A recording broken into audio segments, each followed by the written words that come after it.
बोल जयकारा बोल मेरे श्री गुरु महाराज की जय। श्री अमर ज्योति दर्शन। सन 1998 1998 में श्री प्रभु जी ने भक्त महावीर जी को धौलपुर आश्रम बनाने की आज्ञा फरमाई। इस हेतु आपने स्वयं यहाँ पहुंचकर कई स्थानों का निरीक्षण किया। परिवार के सदस्यों के नाम पर भी कुछ जमीनें थीं। उनके आग्रह पर आपने उन सबका भी निरीक्षण किया और नेशनल हाईवे 23 पर स्थित भक्त स्वतंत्र जी के प्लॉट को आश्रम के लिए उपयुक्त जानकर वहां आश्रम बनाने की अनुमति प्रदान की।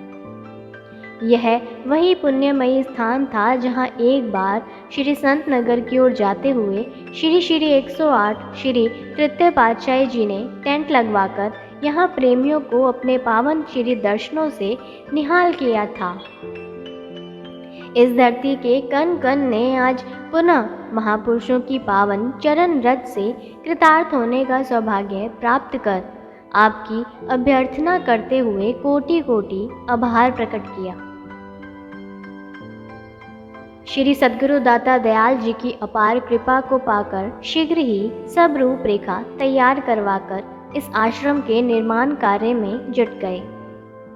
आप स्वयं भी यहाँ पधार कर सब कार्य समझाते, प्रोत्साहन देकर सेवा का उत्साह बढ़ाते। आपकी दिव्य मनोहारी छटा को निरख कर सबके हृदय कमल खिल जाते। 2 वर्ष में आश्रम बनकर तैयार हो गया। भक्त जी की राबरबाई भक्ति कृष्णानंद जी ने समस्त परिवार की ओर से श्री चरणों में इसके शुभ मुहूर्त के लिए विनय की। मार्च मास सन 2000 में आपने श्री संत नगर में कृपा की। 20 मार्च को होली का पर्व वहां मनाया। 28 मार्च दिन मंगलवार को प्रातः श्री कार में विराजमान होकर आप धौलपुर पधारे। गुरमुखों की बस, पिकअप व कुछ दर्शनार्थी संगतें साथ थी। श्री प्रभु जी के शुभ आगमन का सबने मिलकर भव्य स्वागत किया। सारे आश्रम को लड़ियों, रंग बिरंगे गुब्बारों और पुष्पों से खूब सजाया गया था। 10 बजे के लगभग महाप्रभु जी ने निज कर कमलों से श्री मंदिर जी में श्री परमहंसों के पावन स्वरूप सुंदर सिंहासन पर विराजमान किए। हार पहनाकर उन्हें केसर तिलक से सुशोभित किया। श्री आरती पूजा का कार्यक्रम हुआ। आपने पावन वचनों की अमृत वृष्टि करते हुए फरमाया, गुरमुखों, संसार में कोई भी जीव हो, कीमती या दुर्लभ वस्तु प्राप्त करके अपने आप को भाग्यशाली समझता है कि मेरे पास बहुत कीमती चीज है। वह कीमती चीज कौन सी होगी?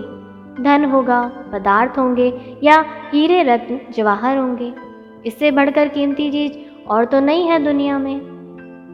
मगर महापुरुषों ने इसको दुर्लभ वस्तु नहीं कहा है। जो कीमती वस्तु, दुर्लभ वस्तु संसार में भी इंसान को सुख दे और जब संसार से यात्रा पूरी करके जाए तो परलोक में भी सुख दे, तो वह कौन सी चीज है? गोसाई तुलसीदास जी ने फरमाया है, दोहा, असन बसन सुत नारी सुख, सब काहू के होई, संत समागम रान धन, तुलसी दुर्लभ दोई। जिस स्त्री, पुत्र, धन, पदार्थ को यह कीमती या दुर्लभ चीज समझता है, वह कुदरत ने प्रारब्ध अनुसार सबको दिया है। मगर दुर्लभ वस्तु कौन सी है? संत समागम और हरि कथा। संतों की संगति और मालिक की भजन बंदगी ही दुर्लभ है। यह जिसको मिल गई तो समझो कि उसके जैसा भाग्यशाली दुनिया में कोई नहीं है। वास्तव में भाग्यशाली वही है जिसे सत्पुरुषों की संगति मिल जाती है। आप दिल में अंदाजा लगाओ कि आप उसी सत्संग में बैठे हो जिसकी आप लोगों को जन्म जन्मांतरों से चाहना थी कि कब सत्पुरुषों से मिलन हो और वह दात मिले जिसे मालिक की भक्ति में चित्त लगे और अपने जीवन को सार्थक कर सकें। आप गुरुमुखों को वह भाग्यशाली अवसर मिल गया है। अब आपका यह फर्ज हो जाता है कि जैसा सुनहरी अवसर मिला है, इससे वैसा ही दुर्लभ और कीमती लाभ उठाना है। वह क्या है? मालिक की भक्ति में चित्त लगाकर सेवा, सत्संग, श्री आरती पूजन में अपना वक्त देकर इस समय को पूरी तरह से सफल बनाना है। समय से पूरा कार्य लेना है। समय की पूरी कदर करनी है। यदि समय हाथ से चला गया तो इंसान आखिर में फिर पछताता ही रहेगा, परंतु हाथ पल्ले कुछ नहीं पड़ेगा। समय ही कीमती चीज है दुनिया में। इसी से सब कुछ प्राप्त किया जा सकता है। कहा है, यह अवसर दुर्लभ महा नित्य पाया नहीं जाए, जो अब के चेत्यो नहीं पछतावा रह जाए। इस दुर्लभ समय में इंसान सब कुछ कर सकता है। इंसान को वह शक्ति हासिल है कि वह भगवान की भक्ति करके भगवान से मिल सकता है। इतनी ताकत होते हुए भी फिर क्या करना है? केवल यह ख्याल करना है कि समय का सदुपयोग किया जाए। हर समय इंसान अपने ऊपर यह निगाह रखे कि अपना समय सेवा, सत्संग, बंदगी में खर्च होता है या किसी दूसरे कामों में। इसलिए अगर दूसरे कामों का ख्याल छोड़कर केवल इसमें अपना ध्यान देगा तो उसके सारे काम अपने आप पूर्ण हो जाएंगे। दोहा, सार वस्तु है जगत में पावन हरि का नाम, नाम हरि का सिमरते पूर्ण हो सब काम। मालिक का नाम ही सार वस्तु है। यह अपनी चीज है। इसी का सुमिरन करने से, अपने दिल में बसाने से दुनिया के सब काम अपने आप ही पूर्ण हो जाएंगे। अपना निजी काम अर्थात आत्मा जो जन्मों से परमात्मा से बिछड़ी हुई थी, वह परमात्मा के साथ मिल गई तो उसका सारा काम हो गया। गुरमुखों, यही काम करना है और इसी काम के लिए आज इस आश्रम के मुहूर्त का सुनहरी अवसर मिला है, जिसका नाम आनंद नगर रखा है। अपने वक्त को मालिक के भजन बंदगी में लगाते हुए अपने जीवन में आनंद भरना है और अपने जीवन के लक्ष्य को पूरा करना है। पावन वचनों को श्रवण कर आई हुई संगत गद कंठ से गुरु महिमा के गीत गाते हुए महाप्रभु जी का आभार प्रकट करने लगी। आपने परिवार के सभी सदस्यों को बुलाकर श्री वचन किए। आपका और हमारा इस जन्म और युग का संबंध नहीं है।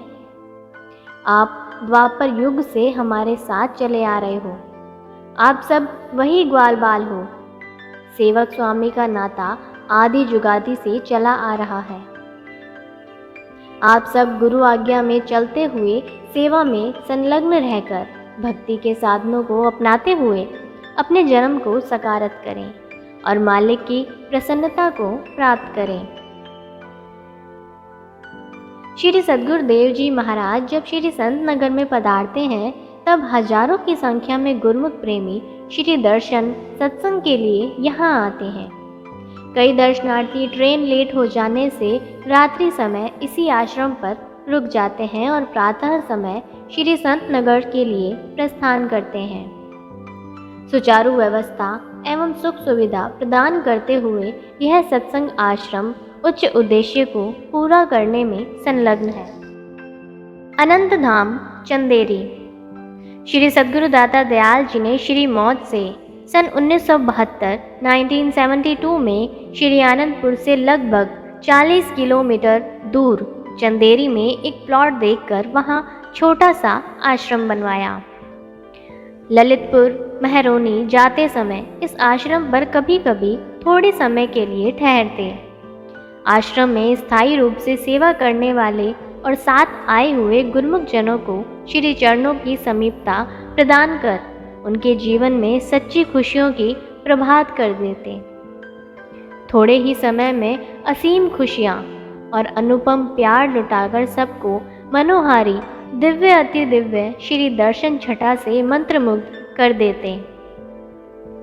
अमृत तुल्य वाणी में सभी गुरुमुखों की कुशलता पूछकर उनके जीवन में सौरभ भर देते। ललितपुर स्टेशन पर उतरने वाली संगत देर सवेर होने पर यहाँ ठहरती। यह स्थान काफ़ी छोटा होने से यहाँ श्री मंदिर भी छोटा था और रहने के लिए कमरे भी कम थे। सन 2008 में पीछे की कुछ जमीन लेकर इस आश्रम को बड़ा किया गया। सारी रूपरेखा तैयार करवाकर श्री मंदिर का नवनिर्माण करवाया गया।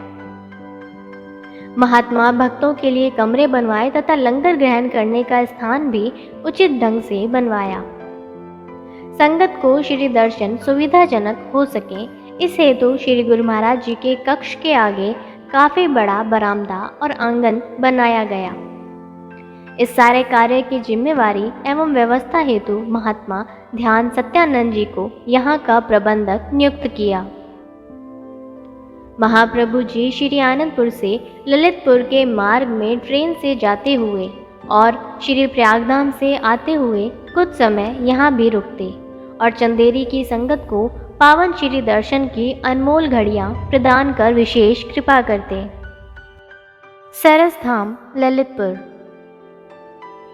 महापुरुषों के अनंत अनंत उपकारों की एक झलक भी वर्णनातीत है।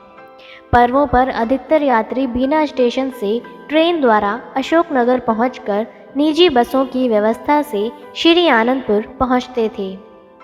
यह मार्ग काफ़ी लंबा पड़ता है और समय भी अधिक लगता है।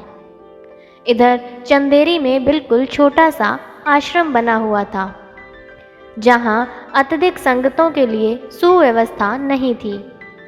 ट्रेन से ललितपुर में उतरकर जो प्रेमी श्री आनंदपुर में आते, उन्हें यात्रा की थकान कम होती और समय की बचत भी हो जाती है।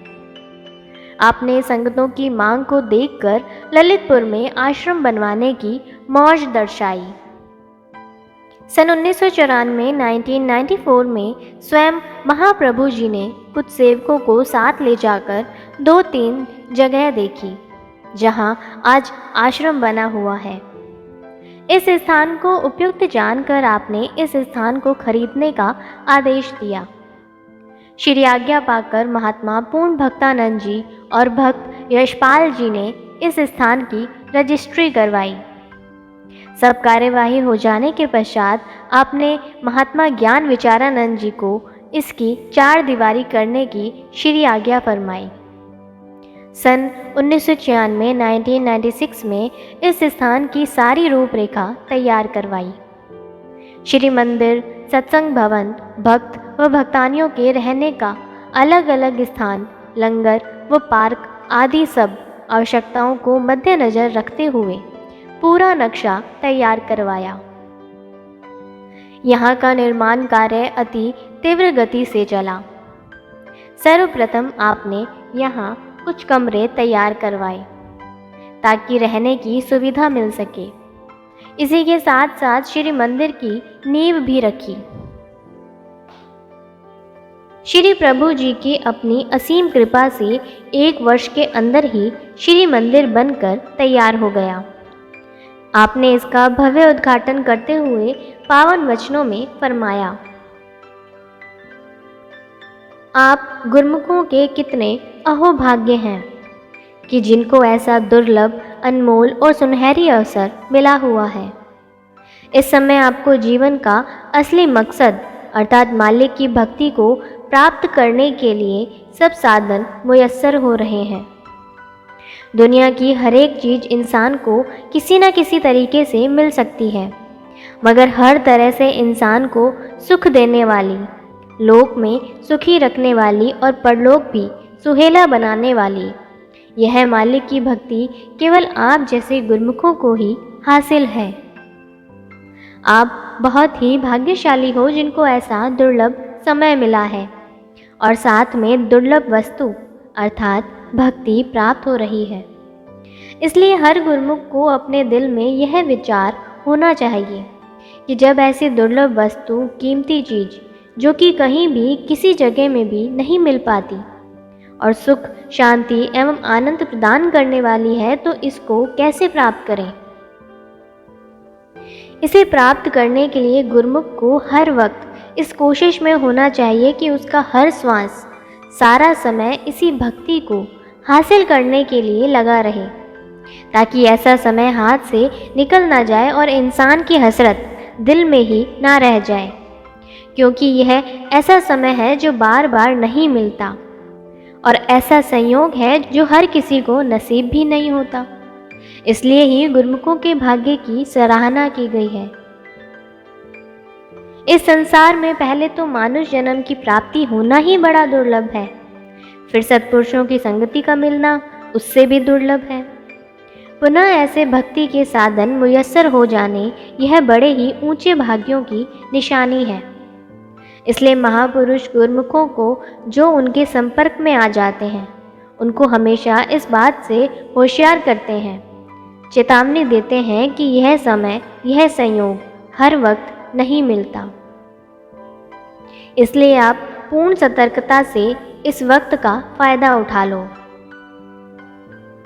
यह समा फिर कर नहीं मिलता बार बार है, वक्त और समान कब मिले हर बार है। तू यह दिल में जानता है मैं नहीं मरने का कभी, पर मालूम नहीं तुझको कि दम की क्या बुनियाद है। उम्र का लम्हा अब तो छिपने में नज़दीक आ गया, सिर पर आ खड़ी मौत की झनकार है। नींद और गफलत से जो नहीं सुनेगा इस बात को, फिर पछताएगा बाद में होना पड़े जब ख्वार है। गुरमुखों, महापुरुष ही यह चेतावनी देते हैं कि ऐसा समय, ऐसा संयोग इंसान को बार बार नहीं मिलता। यह इंसान को तभी पता चलता है जब सत्संग की रोशनी में आता है। आम दुनियादारों को तो यह पता ही नहीं कि असली काम कौन सा है। वे हर समय इन्हीं झमेलों में दुखी हैं, अशांत हैं और उल्टे उल्टे काम करने में अपने जीवन के मकसद को गंवा रहे हैं, जीवन बर्बाद कर रहे हैं। मगर उनको कौन समझाए? सभी को तो माया की लगन है, माया की ही सब रचना है और माया ने ही सब जाल फैलाया हुआ है। माया के फंदे में आकर जीव को कुछ सूझ नहीं पाता। यह तो भाग्यों से सत्पुरुषों की संगति मिलती है, तब इंसान को जागृति आती है कि हमारे जीवन का क्या मकसद है, हम किस लिए आए हैं। महापुरुष फरमाते हैं कि ना ये दुनिया अपनी है, ना दुनिया के सामान अपने हैं और ना दुनिया के काम अपने हैं। तेरा काम तो मालिक की भजन बंदगी है। हर श्वास में मालिक के नाम का सुमिरन करते हुए, पांचों नियमों की प्रतिदिन पालना करते हुए अपना लोक भी संवारना है और परलोक भी सुहेला करना है। क्रमशः बोलो जयकारा, बोल मेरे श्री गुरु महाराज की जय।